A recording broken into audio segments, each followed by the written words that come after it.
peeps. I have to do my videos, otherwise I'll stay anxious. Because, like, I know I keep saying it, but, like, when I don't wear these nasal plugs, I don't breathe through my mouth. And then what I end up doing is sitting there with my jaw closed and clenched. And then it goes that side. When I have my nasal plugs in. But yeah, one thing I'd like to teach you people about obsessive compulsive disorder, it's like a strange paranoia that you would only normally experience if you smoked cannabis. Not everyone gets paranoid when they smoke cannabis, but if you have OCD, if you focus so much on someone, what they're doing, everything they're doing, you can completely become not obsessed, obsessive.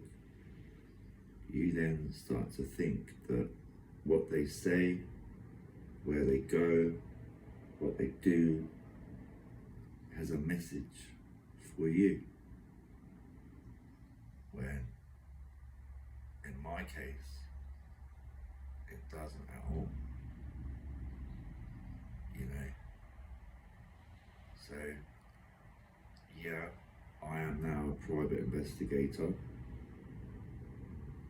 and it might not end up well for some people, but whose fault is that? You know, if I, wrote songs about somebody on a crusade, good, oh, innuendo, did he do that to Daniel in the 80s? Oh, did he do that to Colette in the 2000s? Oh, I know what I'll do. I'll become a crusader and gather all my fucking sexual partners together and be like, we're going on a crusade against Paul.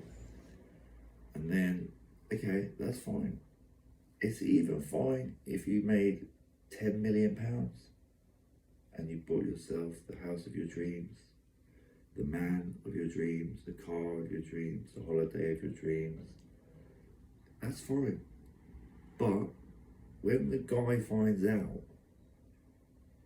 and then starts asking questions, you don't bury your head in the sand and completely ignore the guy, because then you'd have OCD, because you'd start having thoughts. And one thing I've learned about reading the book, Break Free from OCD, is people don't actually need to have any thoughts.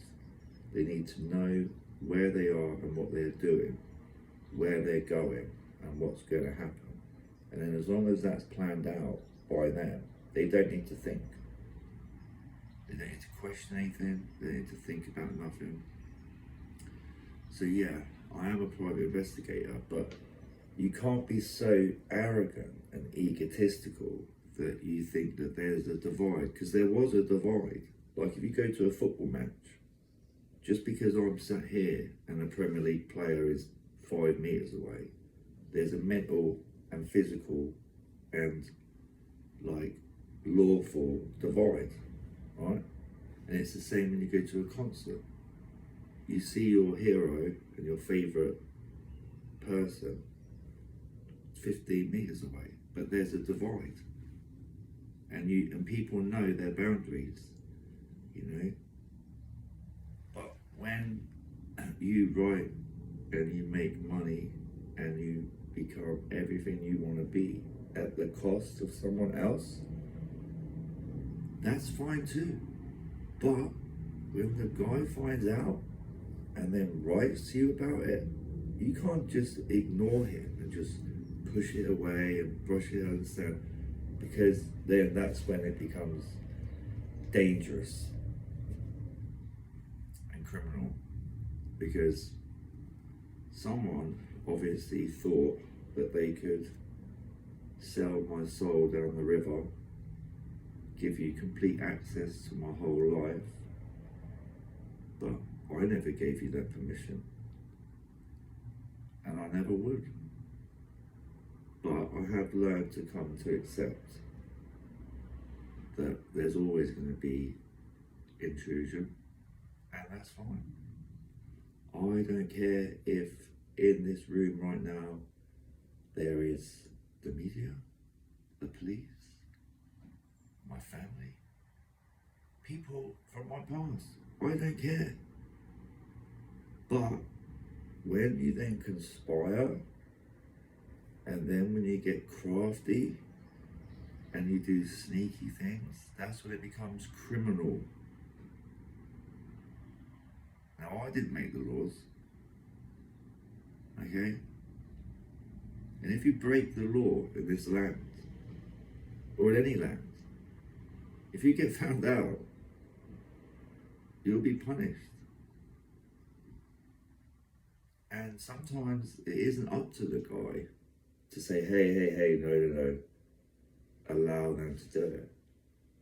Because if you look at my face with my 3 broken noses, my dislodged septum, my bent jaw, my broken throat, my dislocated shoulder, my dislocated thumb knuckle, my broken ankle, my whole life physically has been destroyed, emotionally as well. I don't have relationships with anyone. I don't speak to anyone. Sometimes I might phone up my mum, see if there's any posts. Sometimes I might phone up someone, but I don't speak to people because I'm emotionally ruined, right? And for me, people are extremely ignorant and tetchy and unacceptable, So as I say, there will be people watching this video that have exploited me, have illegally spied on me, have obtained information about me which they had no right to know, and then made lots of money doing it, okay? But because you're so arrogant and egotistical, you think that you are still in the divide, when that divide is gone. The divide goes the second the guy finds out that what you've been doing, because it's like a naivety and an innocence. Because if I went to a concert and I knew that nothing was about me, I'd have a great time and I'd have an amazing experience. But if I go to a concert and I think, wait a minute, that person has written a song about fucking Daniel Debon, Julie Goddard, and basically because of her sexual attractiveness. See, I reckon that's what happens to these people. I reckon that the people that have completely destroyed and made lots of money from me have had so many sexual partners that that's how they judge themselves, in society, by sexual pleasure and being wanted to have engagement. Because no one ever comes up to me and says, hey, would you like to be my boyfriend? Would you like to, because I think you're really sexually attractive and I really want to date you. That never happens to me. It's never happened, and it probably won't ever happen. But the people who do this to me, that happens to them all the time. And they're literally probably pushing people away, saying, look, yes, I know you like me, but I'm literally fucking about 100 other guys join the queue.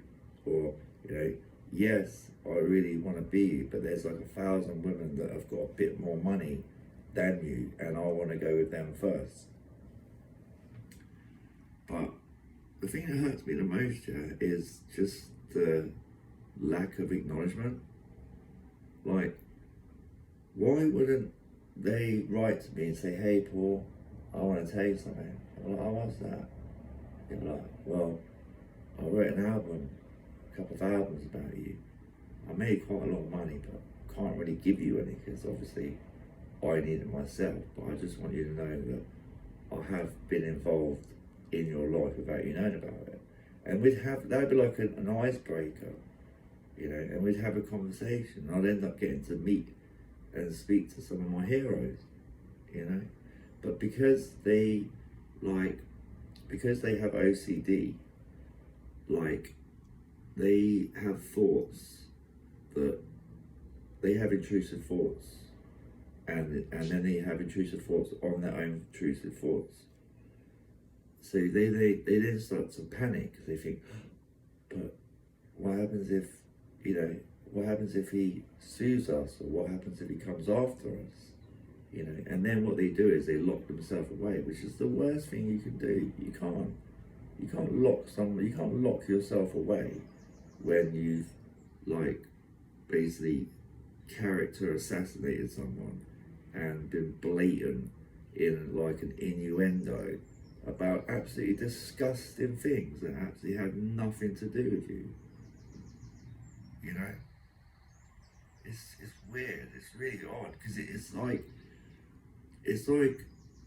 media. It has changed. It has changed because in the past, when a concert was on, like back in the 60s and 70s, the band was there to provide entertainment for the fans.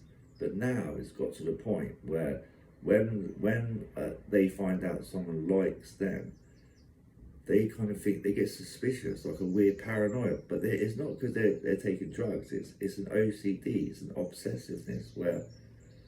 But I'm no genius, and I will eventually get to what I'm getting at. But there's one band that I don't care what they've done because I love them so much, and I always will do. But there are a few others out there that I'm not okay with at all. And like for instance, I've just moved into a room, and the room is number 6, right? And when I went onto this female artist Instagram page, her latest photograph, which was a day ago, like yesterday, or well, in the day before now, said something about, it said the number 6, and it's like she's still stalking me, still, and not acknowledging me. So she's written an album 14 years ago that's basically about things that I've done in my past that she has no right to know about, and things that were going to happen in my family and my future, which she also had no right to have any involvement with or in. But because she's so egotistical and, like, thinks that she's so sexually attractive, that she literally thinks she can fuck her way in the bedroom for protection, financial and criminal protection, right? That's what she thinks. So when I write to her, she ain't gonna reply back, which is criminal. And that's my message, is I'm not here to criminally implicate you, and I'm not here to financially take from you in any way. Even if you have made lots of money, will make lots of money, and are still here in this room illegally, that's fine. But you have to acknowledge me. You have to write to me. You have to say hello. Because if you don't, then there will be like, you know, a rocky road ahead. Because I ain't going away. Not on earth, not in heaven. Okay? But there is one band that are excluded just because of my love for them, my love for him, which is inconvenient because A, he's not homosexual and I can't be homosexual. So it's a weird kind of, I don't know really why. I don't know why. I only used to go to male concerts. I've never been to a female concert. I've been to see God knows how many bands live, and they've all been men. And I fell in love with a band in 2002, 2003, but it's weird because I fall in love with a woman, but I wouldn't go and see her live. I don't know why. It's strange, isn't it? Why wouldn't I? I don't know. It's just for me, like, but as I say, I only had one cigarette yesterday, and I didn't drink any alcohol. And trust me, when I woke up yesterday morning at 7:30, I was a wreck. When I listened back to my first video yesterday, it was like I could hardly even speak, and like I was so groggy. But I didn't realise how fucked I was until I watched the video back. But I did really well.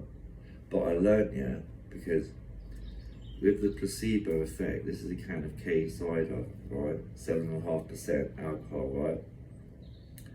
Now, I've got a Stella can there, which is 5.5%, but I don't really drink 5.5% drinks. I drink 7.5 and above.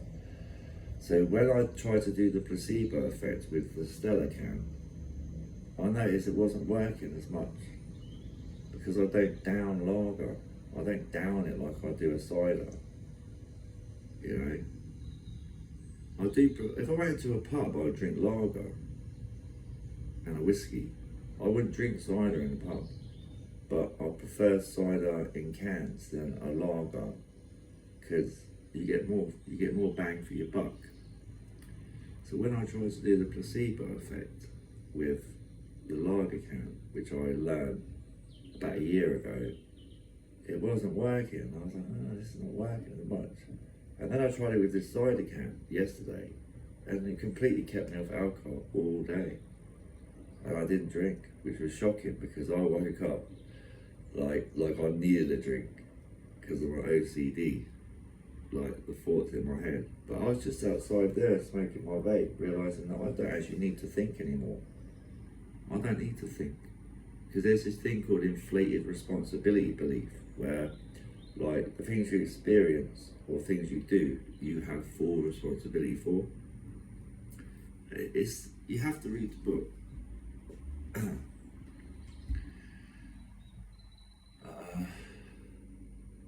Yeah. So that's another thing why I like making these videos, because in the past, I wouldn't give myself a break. I wouldn't give myself a breather. I'd think that when I would think I've finished talking, I'd then have to get up and leave. Because I finished talking. And I finished saying what I was saying. And when I'd be in with a group of people, and I finished saying what I was saying, I would then feel a social anxiety, which is a mental illness. Social anxiety disorder is a mental illness. But now that there's no one here, but I do have an audience, which is myself, my phone, and hopefully people watching, that when I do finish talking, I don't have to leave or then not say something else. You know, like I want to get up and fill this up. It's getting empty, so I am going to do that. There should be a pause option, isn't there? But I suppose you can do it.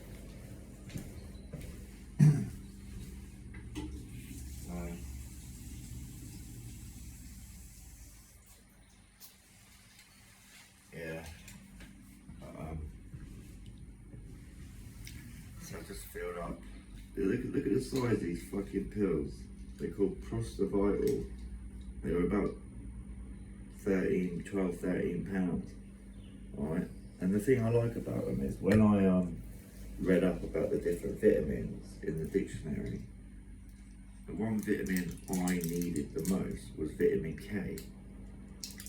Because vitamin K like helps blood move from A to B. And some people can have, like, especially if you have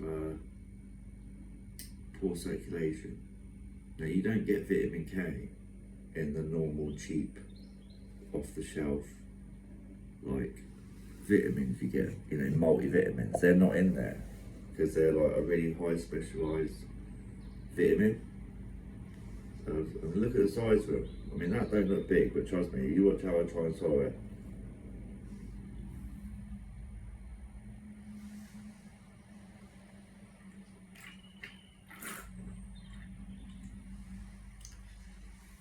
I mean, hard to swallow. And as well, they're really slippery, yeah. So there was a time where I put it in my mouth, and before I had the chance to take a drink of it, it already fucking slid halfway down my throat. And I reckon that would be one of the worst pills you could ever wish to have lodged, because they don't get lodged, but you know when it like forces it through, it feels like it's lodged for ages.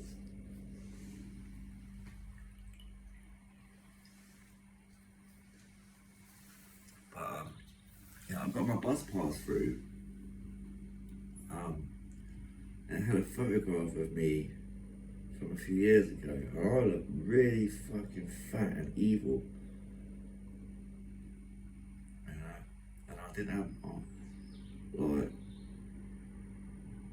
have my things in, so I might ask him. I'm gonna get another one, because that's the thing about a bus pass is if you lose it, you then have to pay a tenner to get another one, and it takes over a week, and it's so horrible losing a bus pass.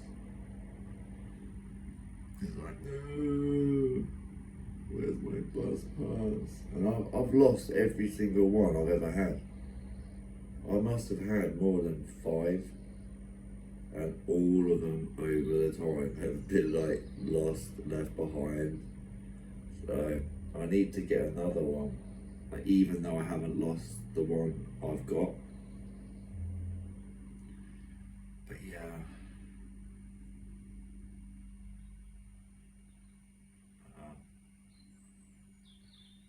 Yeah, as I say, I'm a really nice guy. And I suppose that's in a way why people subconsciously or chose to do what they did, because they knew and they would know that I'd not forgive them, but I'd accept it. But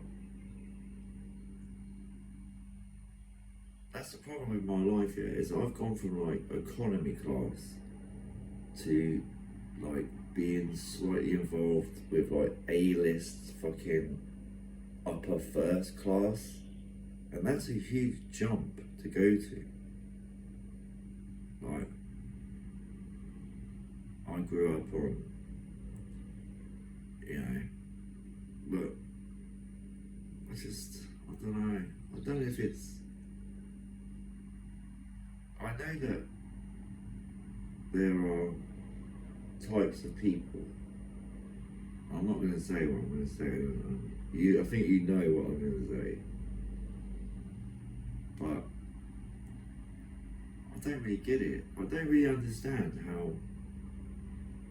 someone can make themselves really, really sexually attractive and no one knows if they can. I don't know, it's horrible, isn't it? It's weird. That's why I'd rather not look. Like,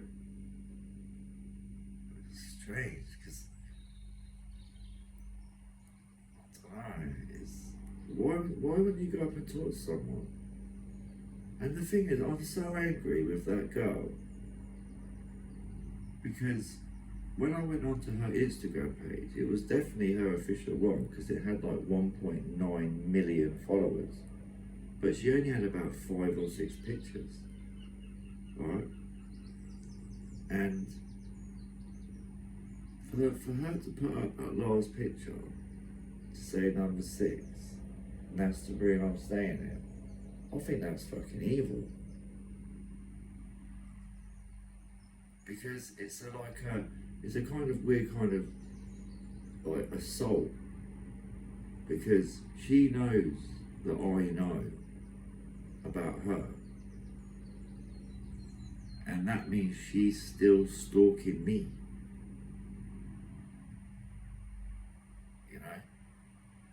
That's why I reckon there needs to be a female-only police force.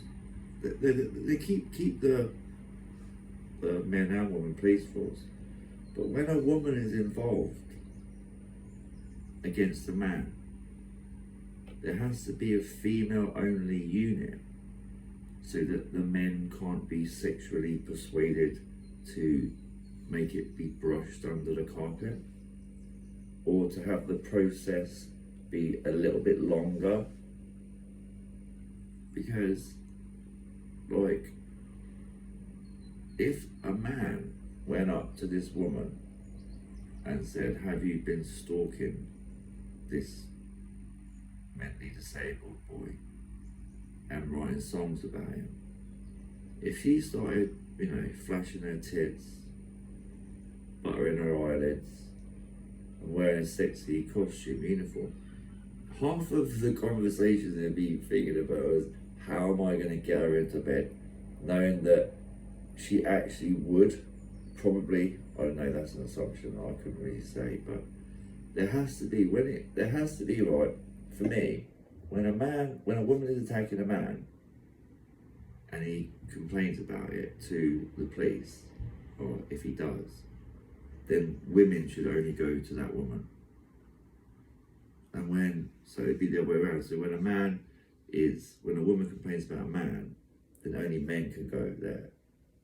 I don't know if it's the other way around for men and women, but I think it should be like that. But it's just such an egotistical arrogance of biblical scale that someone can think that they can write about your life, have millions of followers, have everything they want, and then not acknowledge the guy in any way. I think that is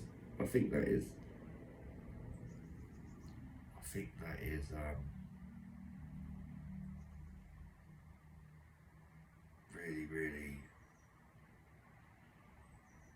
bad, isn't it? I don't know if you agree with me. The thing is, I can't say the person's name, but she will be watching. And I'm going to say to that woman, if you are watching this video, we will cross paths. And if you have been doing the things that I am making accusations of you, then you will have to get your fingers out, get on your accounts, see how much money you've made from me, and then you will then give me that money back. Okay? And then I will look up the laws that you have broken to do what you have done, and then you will be criminally charged for those crimes. Do you understand? Because I have never gotten away with doing anything, and I have been over punished for things that I didn't even do. Now, as I say, I'll reiterate my point. I don't want you to be financially worse off. I don't want you to be criminally charged or implicated. What I do want, in the words of Roman Reigns, acknowledge me.